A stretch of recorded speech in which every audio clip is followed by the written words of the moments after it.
Okay, I have to admit, I'm kind of like the I don't know There we go. leader part of me, the uh, Murphy's Law part of me. Like everything is up, and my internet's working fine, and you got your stuff fixed and together, and you got bottles. Like something's it's everything's going too good.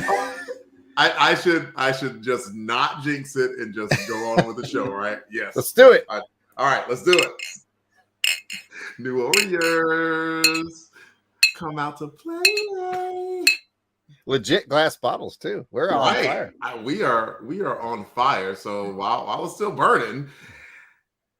Hello, everybody. Welcome to Come Out to Play, a New Warriors podcast. I am Delvin. Some call me the Dark Web. And in case you're new to the show, welcome. Come play with us as we talk about Marvel Comics and New Warriors. And let me introduce to you my warrior at arms. Should it be warrior at arms or warrior in arms? I think in arms. Like you're my compadre. We'll keep it the same. Yes. Yeah. The Nova to my Night Thrasher. His name is Jarrod Albrecht, the yard sale artist himself. And Jarrod usually has like some question or something to ask me, but I'll let him get to that. Yes, I do. I have a question for you for this episode, and we are going to keep it centric to issue 19 that we're going to be talking about this time. Because it says on the cover, from the pages of X-Force. Mm-hmm. Simple question this episode. X-Force. Nothing at all. I remember nothing at all about Gideon. Oh, okay. I don't remember anything about Gideon either, but were you an X-Force guy back in 1990, 91 when it was hot? Cha-cha-cha-cha. Mm-hmm. Absolutely was. And at this point, you know, this being the year of our Lord, 2022, like if you were like, yeah, I heard from, this like from TikTok or I heard from Instagram that I should listen to this person or I went this past the feed, but you can't do that back in 1990. Like I have no idea how I found out about X-Force. Rob Liefeld was hot, like super hot, supernova hot, and I didn't even read New Mutants. I was not a New Mutants reader, and I do know that at about the last year or so, Rob Liefeld came on, and then you had characters introduced such as Gideon. He was introduced the same issue as Deadpool was. One of them did a lot more. But so Deadpool, Gideon were introduced, and then they launched. I'm going to tell on that. Sorry, I had to put that joke in there. They launched X-Force, and I was on board from the start. So it was like, hey, and I remember loving Rob Liefeld, and then they weren't like your older brother's X-Men. Not like Jason's X-Men, Jason's X-Men. It's about newer and grittier. And you had Shatterstar, and he had a sword and pouches. Mini pouches, and guns that were looking like blow dryers. And it was, as the kids say, Shatterstar had a sword that had a sword. Right. It was two swords. And then he could vibrate the swords like he could. That was his mutant power. I know he had a healing factor. I didn't know that about he's picking up good vibrations. Everybody has a healing factor. Right. Otherwise, could you imagine? Well, they actually sort of did this in Amazing Spider-Man. That was one of the biggest storylines heading to, I think, Amazing Spidey 700 was Doc Ock was like, Spider-Man's been whooping my ass for decades, y'all. I got brain trauma. They introduced it. So I would say every hero has a superhero factor of some sort, even if they never mention it. But no, Shatterstar's ability was he could channel vibrations and stuff through those swords.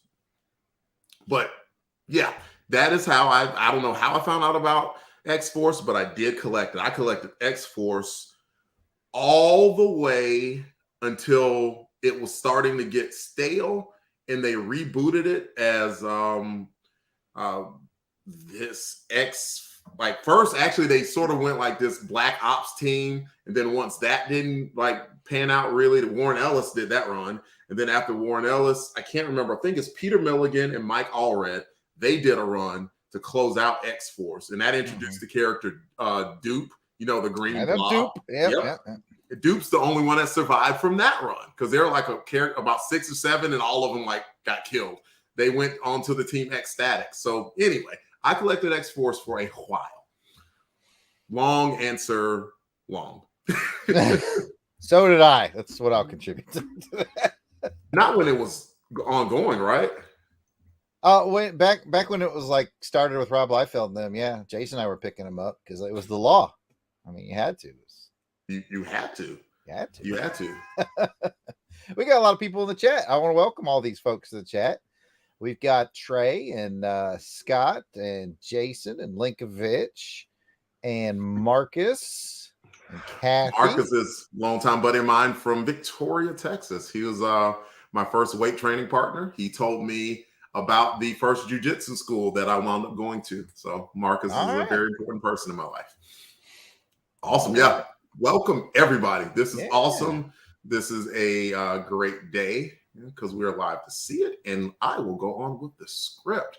Come Out to Play is a chronicling of the 1990 series, The New Warriors. The first volume, New Warriors, ran 75 issues. Jarrod and I will cover all this first volume as I rediscover my love for the series and help Jarrod find his.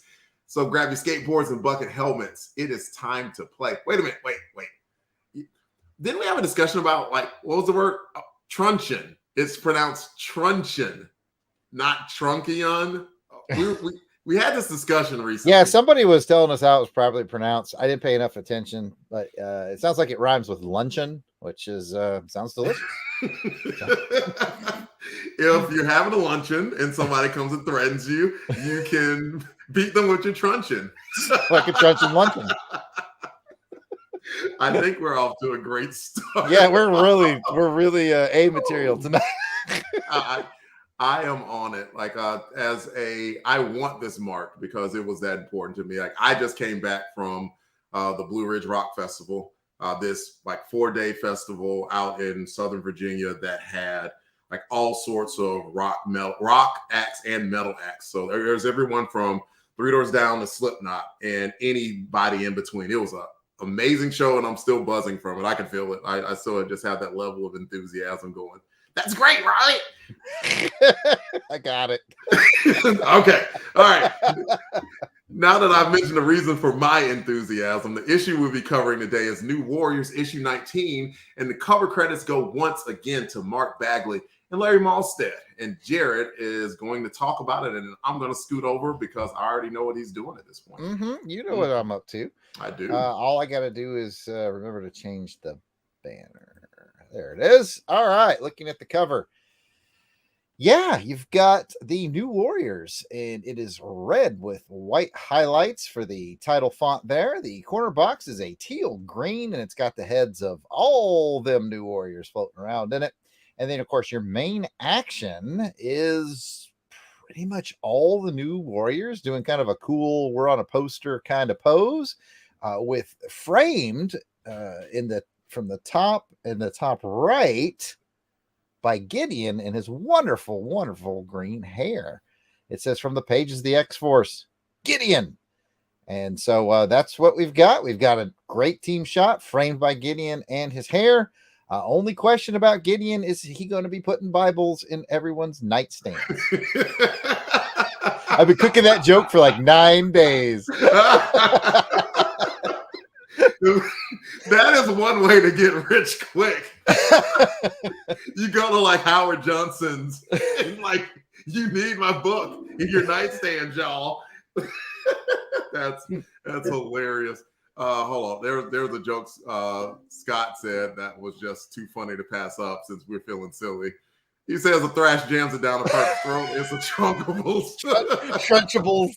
Trunchables. That's freaking hilarious. That's awesome. Since I brought it up, Kathy, hello Kathy, by the way, says 3 doors down, and I'm like, yes, 3 doors down. Like, man. Oh, when I saw 3DD, I was Yeah. And that's fair. That's fair. I was way off. We'll just leave it at that. No, it's Three Doors Down, and yeah, I had never seen them live. I've been a fan of Three Doors Down for 20 plus years at this point, and got to see them perform live, and they did a dang good job. Really did. Anyway, Jason Lady says bald with flowing ponytail is a choice. Yes, sir. First of all, like I'm gonna have to assume that he dyed it green, right? Dyeing your hair green is a choice. Also, I could not imagine dyeing well, it wouldn't matter if I dyed my scalp green. No one would care if they saw me with a green scalp. They would look at me weird, But like maybe my beard, maybe I could dye my beard green. Yeah, very Dennis Rodman for you to go with a green, green beard. Now I don't want to do it. Now I don't want to do it. Yeah, I agree.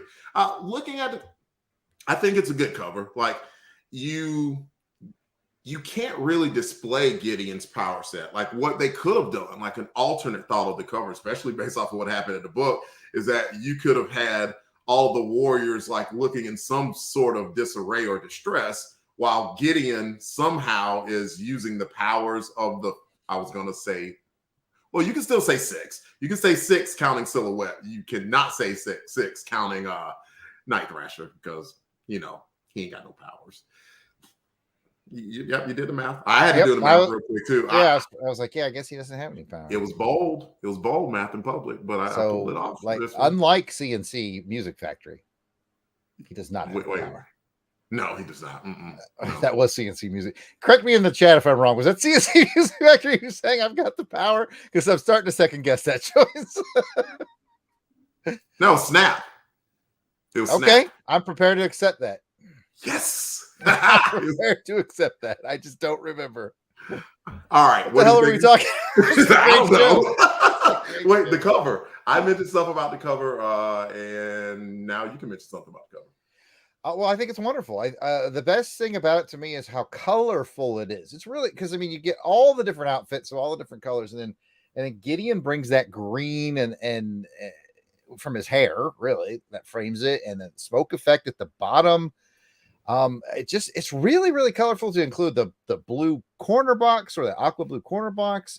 Its background is a firm black, so all the colors really just leap off of it. So if I didn't mention this before, I think it's very colorful, and it's got the whole team looking kind of cool, minus Silhouette, but I like to think she's in the black background somewhere. Trey Black agreed with me, said that was Snap, and they actually mentioned it. They actually mentioned it in the song.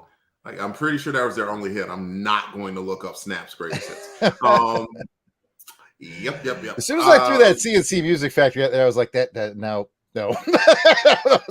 That joke faltered. Didn't get off the runway. Well, I understand. Like, the joke window was there and it was closing. It was rapidly. CNC Music Factory.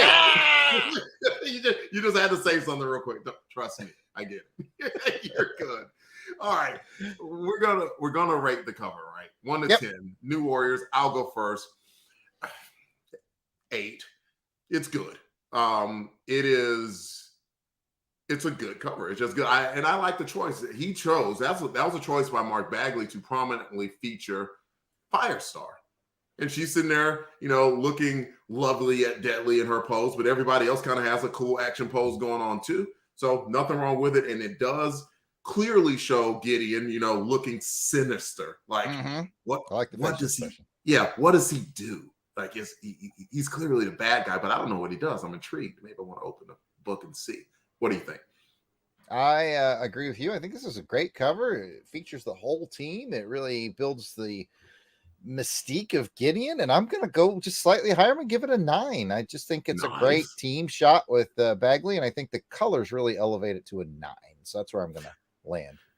The thing that makes me smile, and I've mentioned it many times, and I'll probably mention him as long as Bagley and Malstead are on the book, like at this point, they just hit a stride, right? You could see it like you could technically, I'm talking about the most strict, like, definition of the word, say that it's throwaway for them. and that's how good they are creatively as a team, where you can I've seen them do better covers. Whereas had you seen this on the cover of issue 1, you'd have been like, dang. Yeah. This is a good creative team. Maybe I want to pick up this book. So, yep. Scott O'Neill is bringing the fire by saying, attributing a song to CNC Music Factory and being wrong about the song. That's going to make you sweat.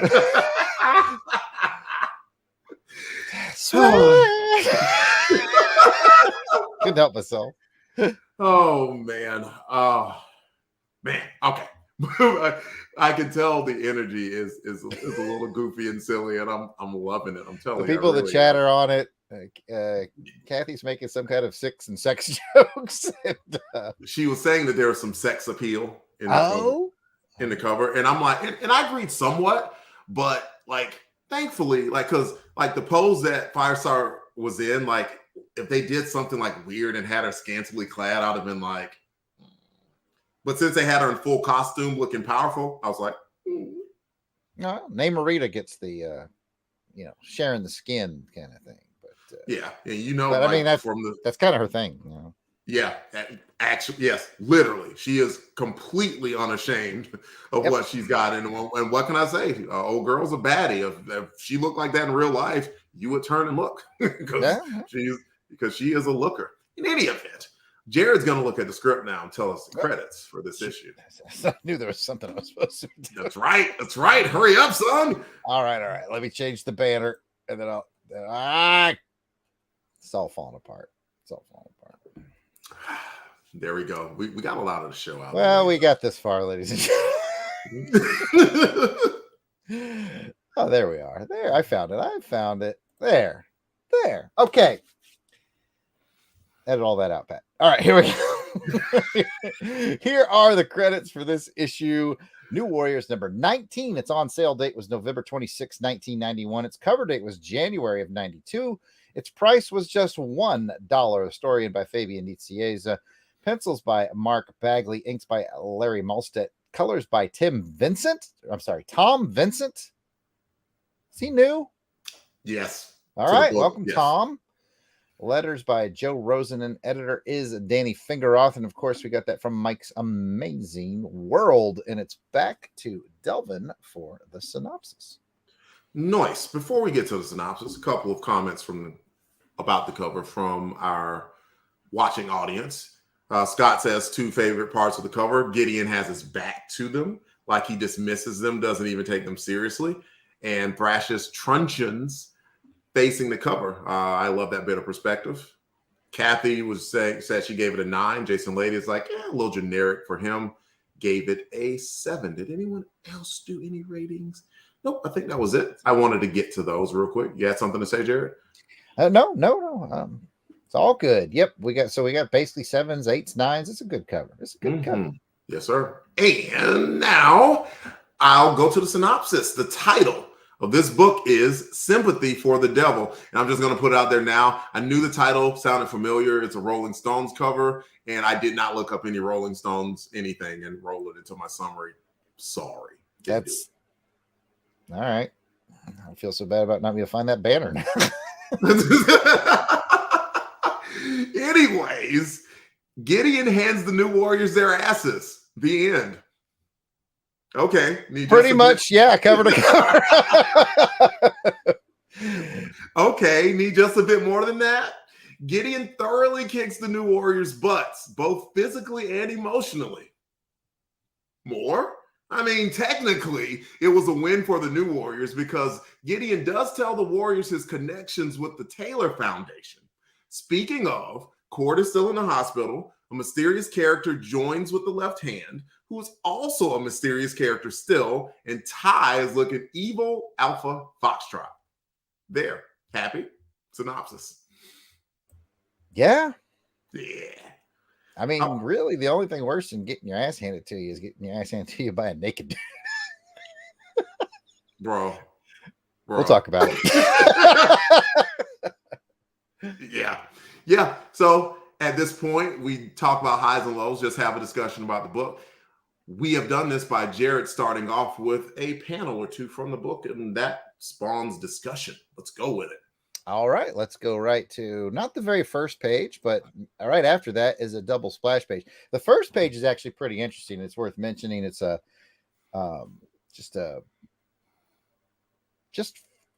looking at Gideon like he's looking at you, right? But he's talking to Marvel Boy, and it's very dark and disturbing. He's clearly torturing Marvel Boy, and then you pan out to this big 2-page spread, which is amazing. As usual, Bagley went all in. He drew a lot of tech stuff, which I'm sure Malstead, if he's anything like me as an inker, was like, you son of just ropes. Just tie him up with ropes, damn it. But it's artistically great. And it really just, it's a great setup for the story because they're already captured. And the first thing I did when I got there was like, let's skip a book. I had to go back and see if I skipped a book. I didn't. They jumped you right in the middle of the action. They jump you right in at this point where they've been captured. They're being tortured. And I'll leave it at that and I'll let you talk.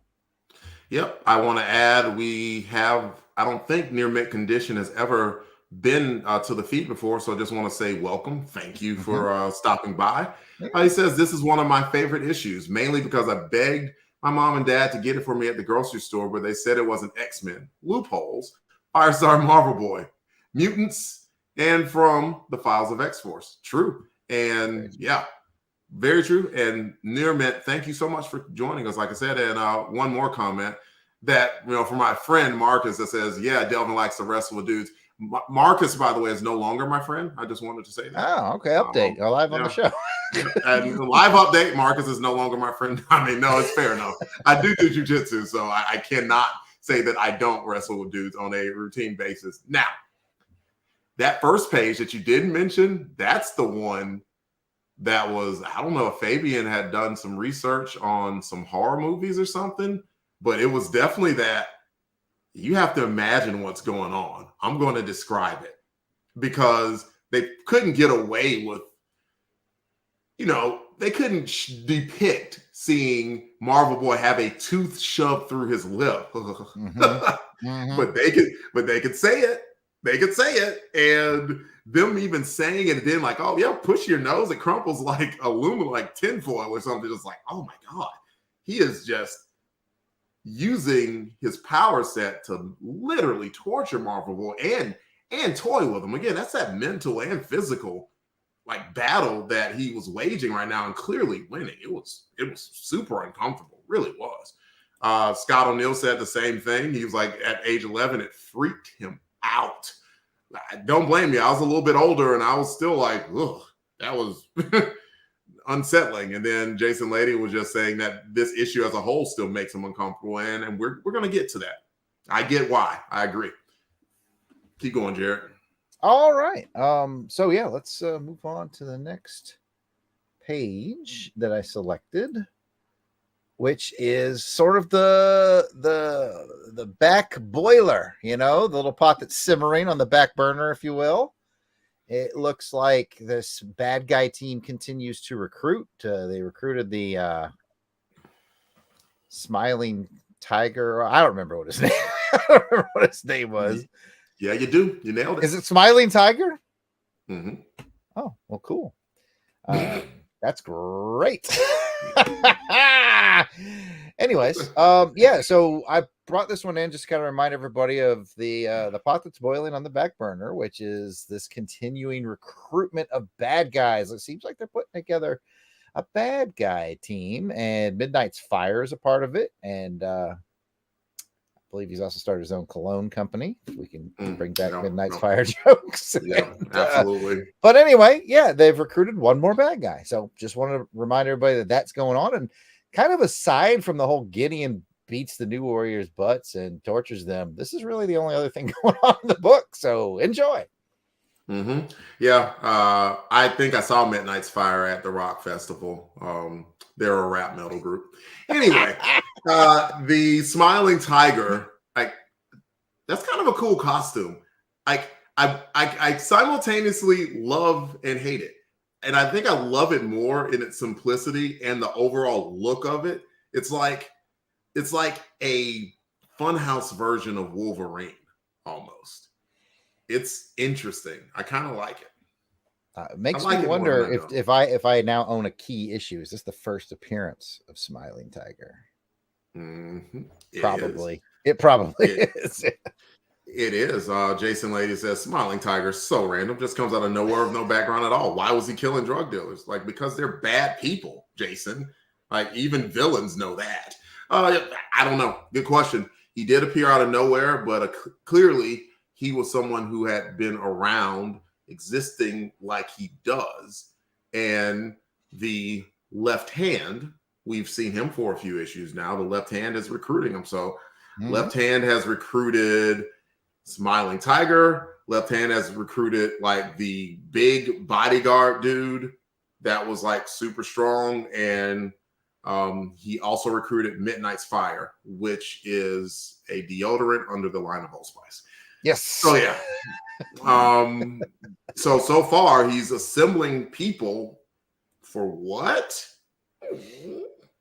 I don't know.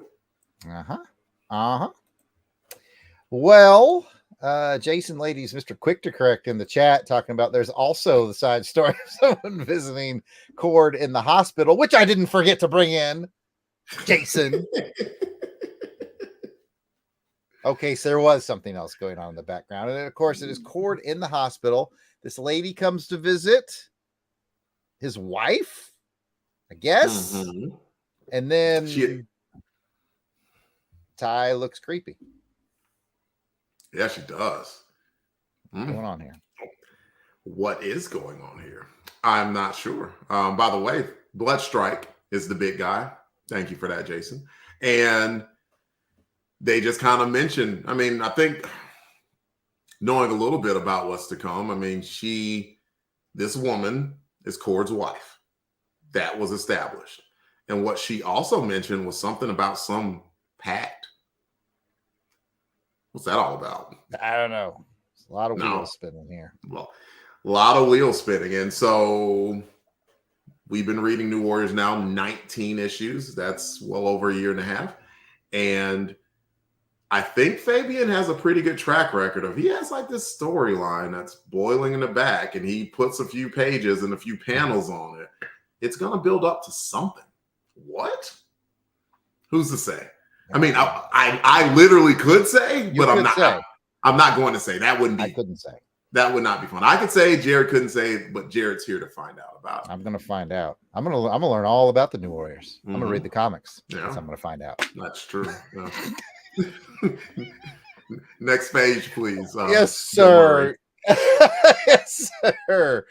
All right, now, so the Warriors attack.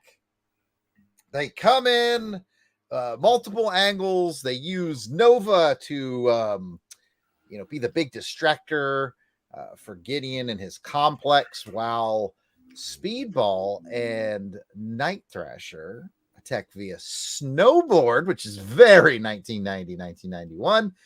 I have so much to say about this, so let me just start. Okay, first of all, this is a part of the story that's told in flashback. They're really good about the consistency, using the rounded panels to show you what's flashback and what's happening real time. So I really appreciate that consistency just from a comic making point of view. Second of all, I can't get enough of Night Thrasher on a skateboard. And what I didn't know is I also can't get enough of him on a snowboard, because of course it's the next logical step. And if at some point he doesn't end up on a surfboard, I'm going to be very disappointed. We need all the boards covered. Right? All the boards. All the boards. We got to clear the boards on this one. Never mind. Yeah, anyway, so I'm still not done talking about this page, because I like it's so very Night Thrasher to just jump in this dude's hot tub and start swinging. Like, hello, wow. He didn't even try anything diplomatic. He didn't hey, I need to talk to you about what's going on in my company. He Kool-Aid man this straight up. He's like, oh yeah. This came in there, guns a-blazing. And I turn it over to you. Yeah. I have to mention, Marcus says, yeah, I've never heard of this comic, but I am intrigued. He's back to being my friend again. And and Kathy said that she's intrigued just like Marcus. And to tell you both, you could do a little bit of maybe going to your local comic book store and saying, hey, do you have any back issues of New Warriors? Probably get them for relatively cheap. there was talk going on, and I forgot to tag it. So if you want to mention it again, you New Warriors people who are in the know, there's an omnibus that's coming up as well that has been delayed in its release. I didn't know about that, but like that might be a good opportunity to pick up some really good story. Like I would put the run of the first 25 issues of New Warriors up with any other 25 issue run in Marvel's history. I mean that sincerely. And it might be worth doing, but you might want to talk about that in the chat. This panel, it's always an interesting juxtaposition. We have a team book and you want to see how other team members interact with each other. That's one of the fun dynamics of having a team book in the first place. And so, yep, you got Dwayne and you've got Robbie, and they're sitting there skiing down the slopes, very Bond For Your Eyes Only. It is For Your Eyes Only, right? Yes. Yep. There's definitely some skiing scenes in For Your Eyes Only.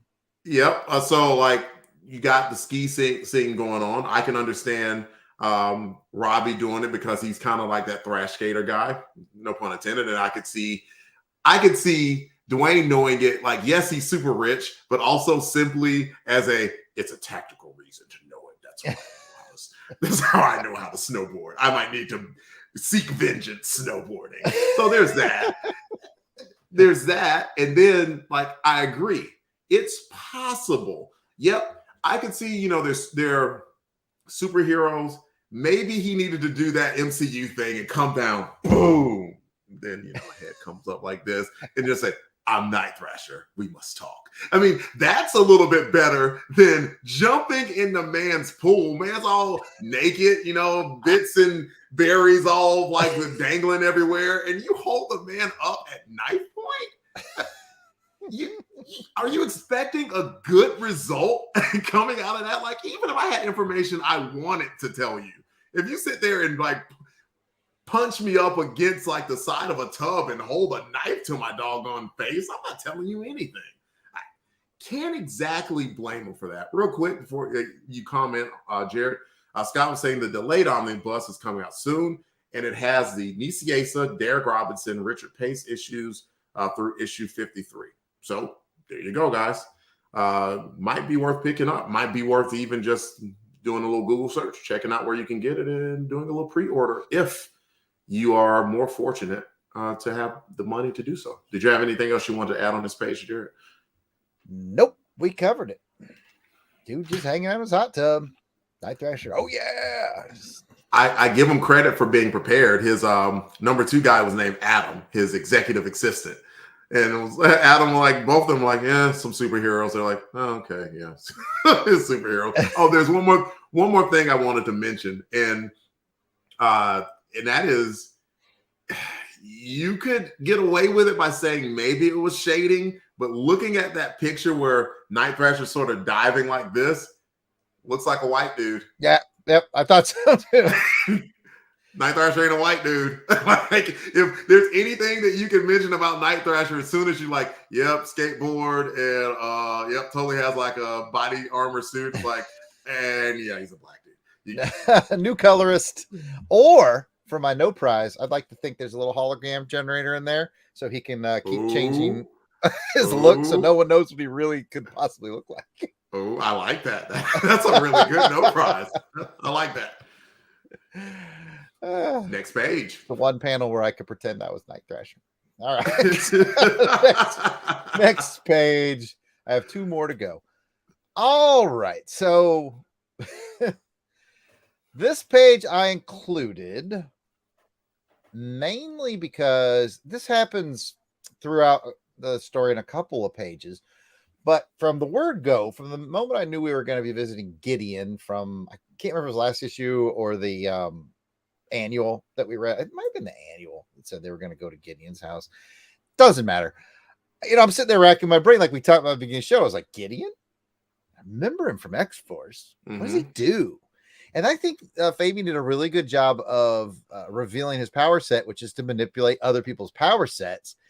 And then what he did on top of that, which I've seen other smart writers do before as well, is if they get a hold of your power set and they do something that hero's never done before themselves. And he's like, you don't even know that you could do this.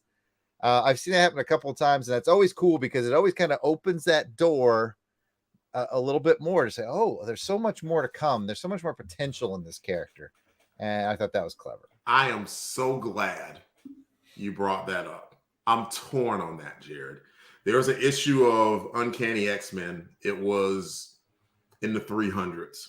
I mean, Lord knows, I think Uncanny X-Men's getting close to 700 now. 300, and the White Queen took over Iceman's body. Iceman's power. Yep, I know the exact one you're talking about. And the stuff that she did was so cool. And it's like, oh, wow, Iceman could do this? Like, and at that point, like, he'd been a character 30, 35 doggone years. He ain't never done this. And White Queen gets it and does it. And so it's like, yes, it opens up the door, but at the same time, like, if you never see it out of that character, it gets a little bit discouraging. Like, some of the things that they brought up about Speedball alone, it was very intriguing. Like, I mean, with Speedball's power set alone, he absolutely murked Night Thrasher. Like, I mean, took the bubbles and just like whap right in the face, done, out, like completely done. Nova was coming at him full speed, full like rocket power, threw the punch. He blocked it with Speedball's bubbles, like nothing, and then dismissed him just as easily. And it's just like, man, can Robbie be this badass? Can he? Should he? Or that Marvel Boy's powers were so powerful, he stopped Namorita and Nova dead in his tracks with him. Didn't even blink. And those are the two most powerful members of the New Warriors. And he's like, yeah, I bet Marvel Boy doesn't know he can do this, but he can. he can do this. Like that's the part of it that frustrates me. It's only cool to me if later down the line, you see some manifestation of that in the character itself. Otherwise, it just feels like wasted potential. Yeah, absolutely. I had two other things I just remembered I wanted to mention about this page. One thing that I didn't realize that was happening until they sort of put a spotlight on it, I don't know if it was this page or it was around here somewhere, was that the physical transformation of Robbie to Speedball. I didn't realize that he got taller and more muscular. Like, I always just thought it was, he always looks more cool in his costume. I didn't realize there was an actual, Billy Batson Shazam kind of transformation. Now, it may not be that pronounced, but yes, like he would go from, let's say, looking like me now, and then like if I could just magically pound my fist onto my desk and I'm 2 inches taller and I lose half my body fat. That's the difference. He goes from like being kind of like a regular teenager, maybe a little bit on the scrawny side, to looking like a buff version of himself. Like Peter Parker style. Yeah. Yep. Kind of like a Peter Parker thing. Absolutely. Yep. Very cool. And I don't think I've been able to get through one episode within the last, 3 or 4 episodes without talking about making comics. And one thing stood out to me, and that's another reason why I picked this page, making comics. Tip of the cap, big time. I don't know if it was Fabian or if it was Rosen's idea on the lettering. Notice when he's using Speedball's power, he speaks in Speedball's word bubbles. And I'm like, that attention to detail, as a guy who crafts some comics, one published only, a couple more coming. That is like, mwah, that's, I love it. Like when the letterer does something just unique. Again, it might've been Fabian might have told him, hey, don't forget to do this. Whoever it was, what a great bit of continuity. Absolutely. You're right. And I'm mad that I read through the comic book twice and didn't catch that. But you know me, like sometimes I have attention to detail on different things. And that's why we have 2 people on this show. Like, you created a comic book and you can understand that, like, just that little level of detail shows like a little bit of a labor of love. A few comments from people. Jason Lady says, I want to rope like Gideon is rocking there. We all do. Man, if you could pull that robe off. Which he did. Yeah, like which he did. Like you are a pimp, sir or ma'am, who can pull that off. Like, could you imagine coming to somebody's door with a robe like that and they just look? What's up? Hey. Welcome. Welcome to my crib. I'll show you my hood. So there's that. And Jason also mentioned that he was thinking of Emma Frost taking over Iceman's body too. So great minds. Scott says Gideon's big story in the X-Force to this point was that he beat up and tortured Sunspot. He also, in a later story, kidnapped and tortured Siren, Pharaoh, and Warpath. So for a while, they made Gideon a force to be reckoned with, particularly amongst the teenage superhero set.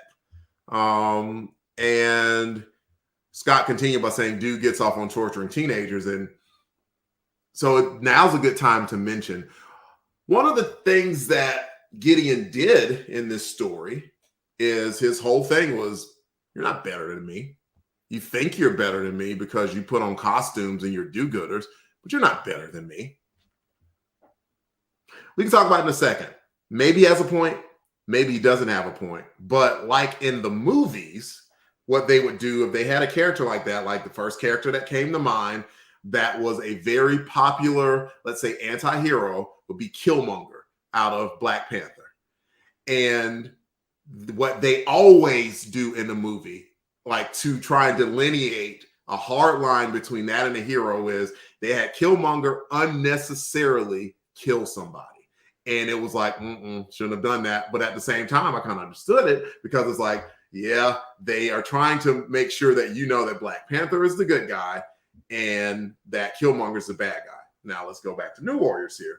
New Warriors, like, he got really creepy with Firestar, didn't he? Like, kind of got up real close to her, grabbed her hair, burned it, says, I like the smell of burning hair. Creepy. you don't want like your good guys doing that. Even your ambiguously good guys, you don't want doing that. I feel like you got something to say. No, I think you covered it really, really well. I was going to make a stupid joke that Scott said that he gets off on torturing teenagers. I was going to say that's commonly known as Voorhees-Myers syndrome. with a teenage son yourself, I thought you were going to say that's commonly known as being a dad. Well, yeah, that too. But I think that the golden award for torturing teenagers has got to go to Jason Voorhees and Michael Myers. Yep. And as I'm sure you, Scott mentioned, man, good discussion between you and me, good discussion in chat. He was saying that Gideon, he uses Vance's powers to steal Silhouette's access to the Dark Force dimension too. Though I'm not entirely sure how that was supposed to work. I agree. I'm not sure how that was supposed to work. You're right. But him saying that he was doing it was like, dang. Okay. Didn't he like turn off someone's powers too? Like, I think he used Vance's powers to turn, like maybe he turned off her access to the dark dimension. He used Vance's powers to telekinetically seal off Silhouette's access to the Dark Force dimension. That was pretty cool. It reminded me of the time. Do you remember when Superman did that to Manchester Black? Yes. He was like, I used my telescopic vision and my laser vision. I found the spot in your brain that you get your powers from, and I burned it out. You don't have powers anymore. I was like, whoa, okay. You ain't got no power, son. What you gonna do now? Wow. Nice. Yep. All right. Good discussion, my friend. Next page. Yes. Last page is probably the last page. I usually do that. Yeah. Let me get the banner out of the way so we can see it a little better. All right. So I really just did this one because, we're sort of book ended now. It sort of ends where it began. He's torturing Marvel Boy, who's, credit to him. He's being quite the badass. He's very Daniel Craig tied to the chair and Casino Royale, just taking it all in stride. I think that Gideon has found the weakness, though, because like every good bad guy, he realizes that he can torture Vance all day long, and Vance isn't going to give up anything, but Firestar probably would. And if he tortures Firestar, Vance will probably do it. So I think he's got his doorway to get what he wants right there. And, by the end of the book, it's very Empire Strikes Back. The bad guy's winning. He's all smiles. What's going to happen next? So I thought it was just a good cliffhanger, and that's why I picked the last page. This is where I'll bring up what I had kind of paused on before. this page is a win for Gideon, and in a sense, it's a win for the New Warriors. I'd say it's a bigger win for Gideon in that one of his main points throughout this whole thing was, you broke into my house, you trespassed on my property. The New Warriors do that a lot, by the way. This whole thing started out with literal assault and battery. You will give me what I want or I will beat you. And he held a knife to his face. And so Gideon has a right to be mad at that. Yes.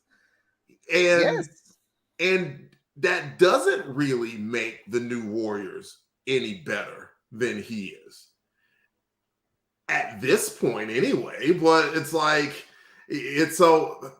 I guess a good way to wrap this up is saying that I think Fabian did this for a reason. It's like, and a lot of other writers, it's not like Fabian was the first or the last to do this, is kind of saying that, yeah, these are the protagonists of our book here, but are they always necessarily the good guy? Maybe not. And maybe again, not here. This is a pattern with them.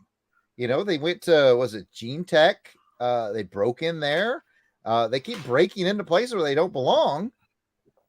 And yeah, again, I think it speaks a lot to the character of Night Thrasher, who I like, but tactically, he's a little bit blunt. He's kind of a blunt instrument. You know, we just saw him literally jump in a dude's hot tub, like, oh yeah, you know, and start going at him. When really, step one could have been, Dwayne Taylor is going to have a business discussion with this guy Gideon, because apparently my company's doing business with your company, and I'd like to know why. You know, at least take the steps to do it peacefully. And I just think that Thrasher is just a little too aggressive here.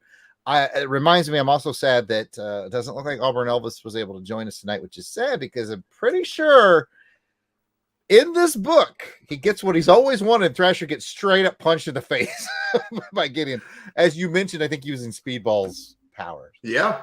Oh, well, no, he used Namorita's powers. Oh, that strength. That's right. Literally knocked the helmet off of his head.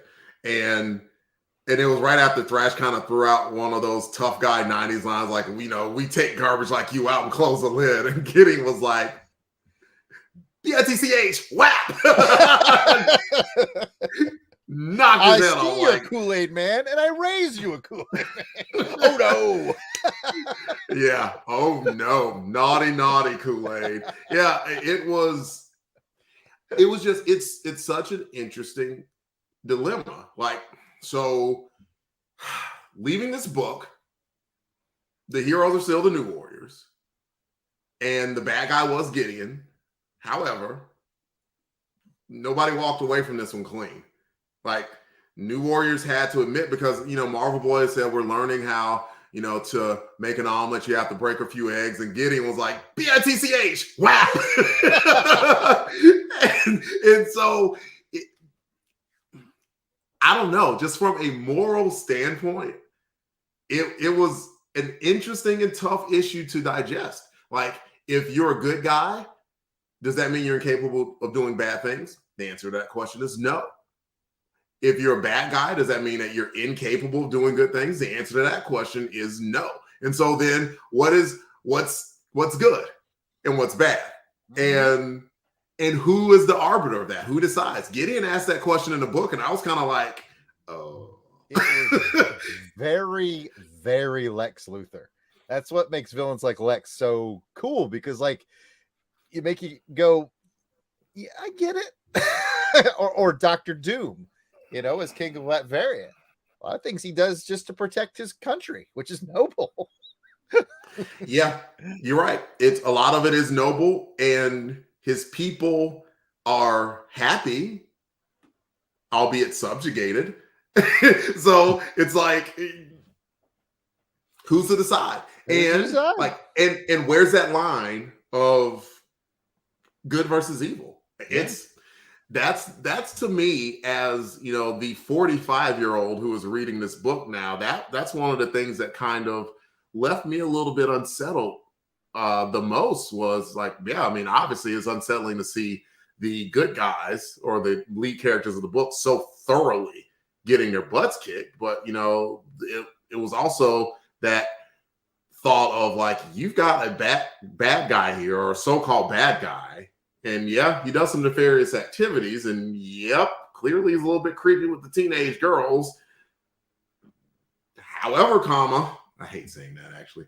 However, they broke into his house. You break into my house, I ain't gonna be happy about it. You can break into my house and be like, here's $1 million. And I'll be like, thank you. Wow. BITCH. Why'd you break into my house? So yeah, interesting.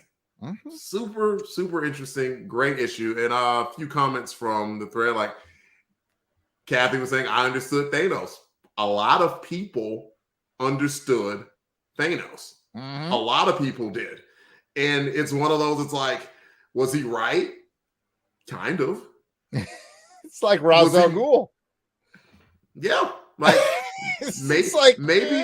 maybe this earth would be better if we got rid of like 6 billion people, and those 1 billion people could be happy. And you're like, yeah. And it's like, you're one of the 6 billion and I'm offing. No. I like this plan less now. Yep. And Scott, just speaking to our point, just says that's true of a lot of the New Warriors rogues. There are always shades of gray rather than flat out total villains. Cyanex, Thinker, Force of Nature, Star Thief, Sphinx, etc. Other than Terrax, all gray. And Terrax literally was gray. So there you go. There you go.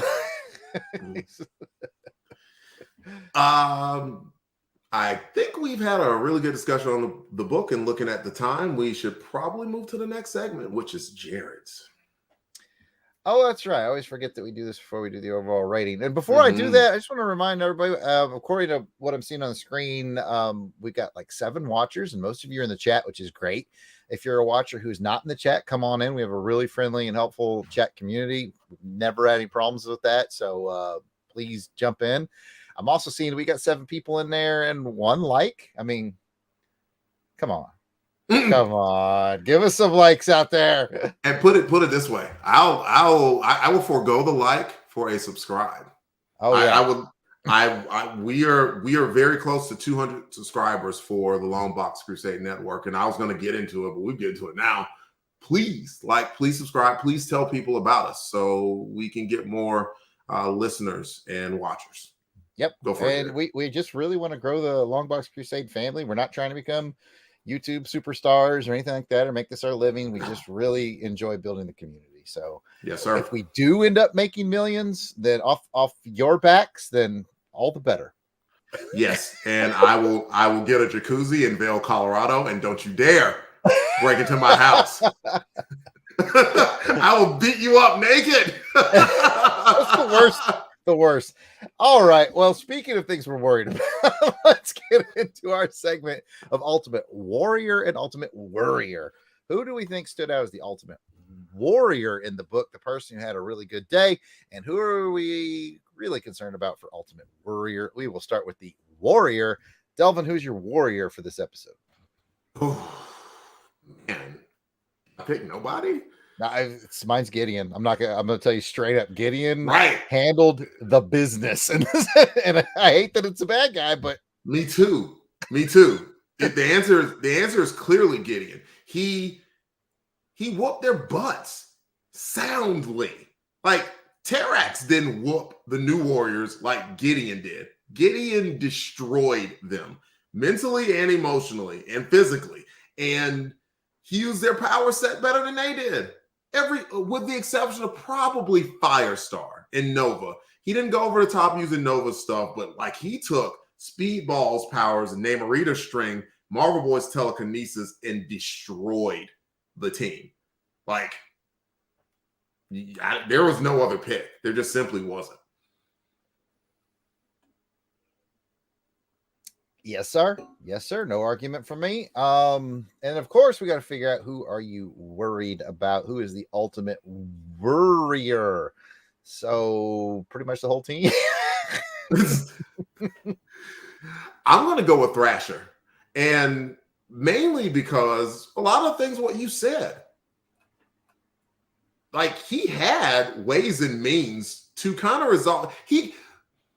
They could have at least, like, let's say Thrash is 32 years old instead of, what is he in his book? Maybe 19, 20-ish. A 32-year-old around Thrash. 22. Yeah. I'm sorry. Go ahead.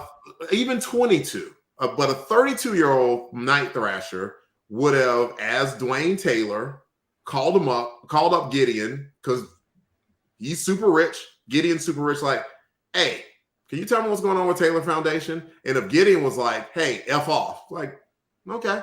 Then I'm like, all right, gave it a shot, team. Let's go. But this teenaged version of Night Thrasher went in guns blazing and used force to try and force him to come up with an answer. And because he did it that way and went off like half cocked like he did, didn't even do the basic level research to understand that Gideon could use the power set of his team against him. That is a failing as a leader. You cannot fail any harder than that as a leader. And that's where I'm like, oh, Thrash, I love you, man, but you got to do better than that. Like, if you don't take a butt whooping like this and that butt whooping that you're going to escape with your life and not realize how lucky you are and get better, then you were never meant to be a leader in the first place. What about you? I got to give a shout out to Scott, who said Gideon stole Thrash's trudged money. His trudged money. The joke continues. Well done. It's Scott. a good one. It's a good one. Yes. Yeah. Like I said, I was originally kind of worried about the whole team because they are in a bad spot right now. But I agree with you. More specifically, their leader, we've said it before, the Batman of their group is not using Bruce Wayne's strategery. He's just not. You just said it eloquently. Yeah, he's too aggressive, doesn't scout out the battlefield, doesn't look at all of his other options that he could do first, rarely takes the easy road. As a guy who, as you know, teaches leadership and gravitates towards those leader characters, this guy could do with hanging out with Leonardo for a while, or Cyclops, or Batman, and Batman definitely has shortcomings as a leader as well. But sure, when it comes to tactics, you got a lot of catch up to do. So yeah, I'm worried about him too. It's worth saying though that Batman year 1, year 2, he got his butt kicked a lot and made some absolutely green mistakes too. And this, if you're just speaking comic book wise, this is the start of year 2 for the new Warriors and Dwayne. So hopefully Dwayne has some growing up to do. Scott mentioned, I'm sorry, go ahead. No teacher like experience. Because she gives you the because she gives you the test and then teaches you the lesson. That's why it's hard. Yes, sir. Scott adds, Vance has to be up there for warrior. Broken arm in the last story, got absolutely pulped in this issue. Clearly got the worst physical punishment from Gideon. And had his idealism challenged on the last page. And of all the warriors that had to hurt him the most, he's the most idealistic. Very smartly said, Scott. Jason says, biggest warrior. Vance for hanging tough under torture. Biggest warrior. Also Vance because he got jacked up, man. He knocked Namorita out of the fight with Firestar's powers. So didn't have to worry about that. Knocked out Nova with Speedball's powers. But yeah, I think Thrash got it pretty bad. And Marvel Boy definitely did. He literally tortured Marvel Boy. Like maybe he saw him as the most idealistic. I don't know. So yeah, that's Warrior. That's Warrior. Now we can rate the book 1 to 10. What are you going to rate it, Jarrod? Well, this one was really engaging, and man, I wish I didn't really think about what I was going to rate it until you just asked me just now. Strong 9, actually. Yeah, strong 9. Great story. Good cliffhanger. I hate to give a 9 to a story where they're just absolutely, beaten and tortured, but it's compelling. So I'm interested to see what happens next. So I'm when I'm that excited about reading the next issue, it's going to get a strong score. So it's a 9 for me. I'll match your 9. If it generates this level of discussion, that says a lot, right?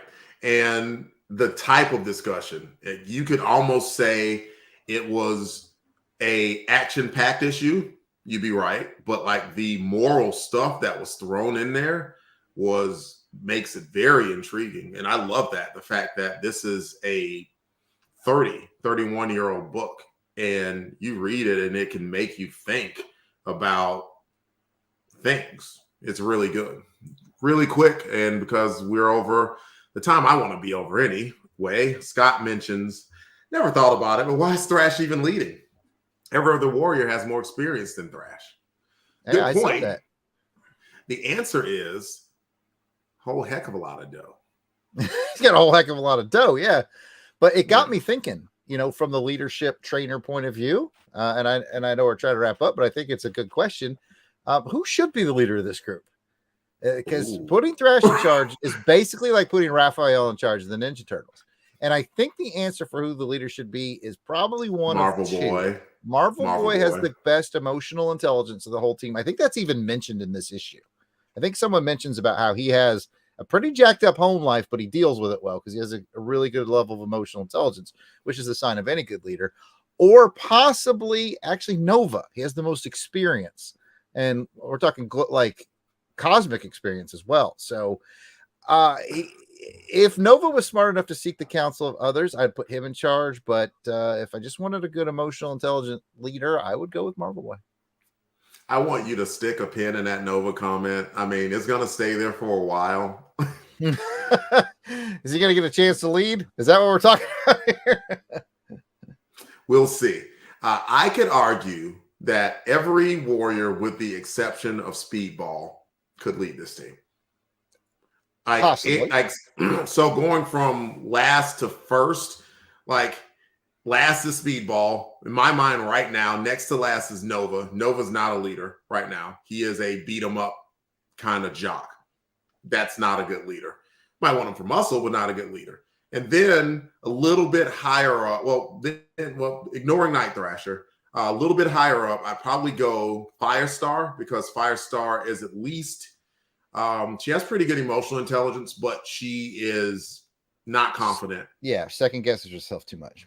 And you cannot be a leader and second guess. Like I will take a leader that decisively tells me to do the wrong thing rather than a leader who indecisively does nothing and I'm just sitting there getting gunned down. Absolutely. Or something. So there's that. Then it'll be Namorita. Namorita is confident. She is knowledgeable. She has experience being alongside Namor. So she would be a good fit for a leader. And then Marvel Boy. Marvel Boy, what he lacks in confidence in his powers, he has an outstanding moral compass. And having a good moral compass like that will get people to fight behind you at any point. See, you got me talking leadership stuff too. I'll do it all day. The only other thing that holds me back in Namorita is almost the same thing as Night Thrasher. She's a little too quick to aggression for me. Yeah, I can see that. That's the only thing. Anyway, we've really fleshed this out this episode. We have, but if anything, I hope that it can help you gain an appreciation to the richness of these characters. So far, you've known 1 year and 7 months of the New Warriors, and we can generate this much discussion about it. It is a great thing. I should close out now, as much as I am enjoying this discussion. And just as a quick thank you to everybody who listened along with us, man, you really don't know how much we appreciate it. It is like I come on and it's good enough for me to see one of my best friends in life and have a discussion with him about comic books. That means something.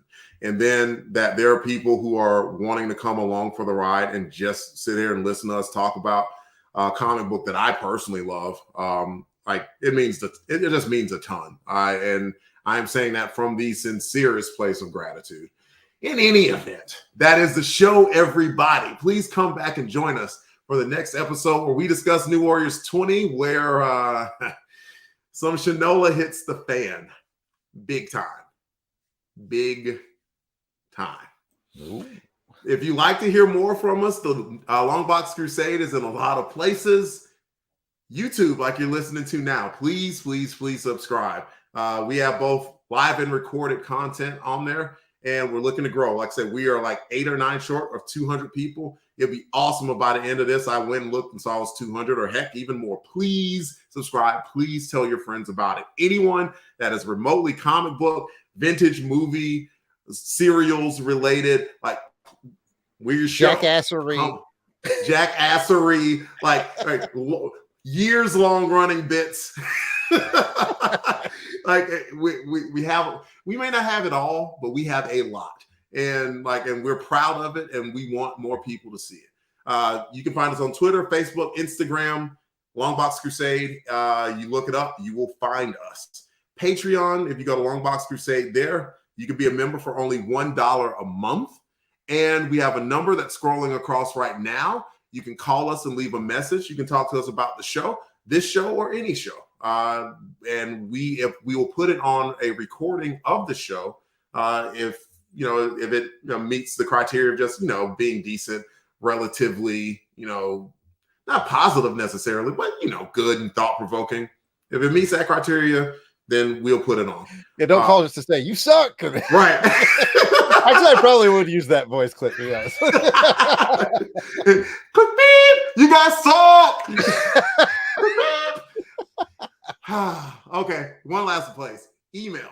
If you're old school and want to email, contact@longboxcrusade.com will get you to our inbox as well. You could leave us a message there, and we could do some reading. I read pretty good, so I'd read it on the air if you wanted to talk about Come Out to Play. I think that's it, Jarrod. Did I miss something? I was on mute. I think that's it. Almost a flawless episode. Almost a flawless episode. I think that's the most you could ever hope for. I was definitely proud of it, and I had a lot of fun doing it. And I already know you did too. I can hear it in your voice. Of course, man. Thank you. Tell everybody where you can be found. Oh, certainly. I am at Yard Sale Artist. Twitter, Facebook, Instagram is all at Yard Sale Artist. You can check out my artwares at www.theyardsaleartist.com.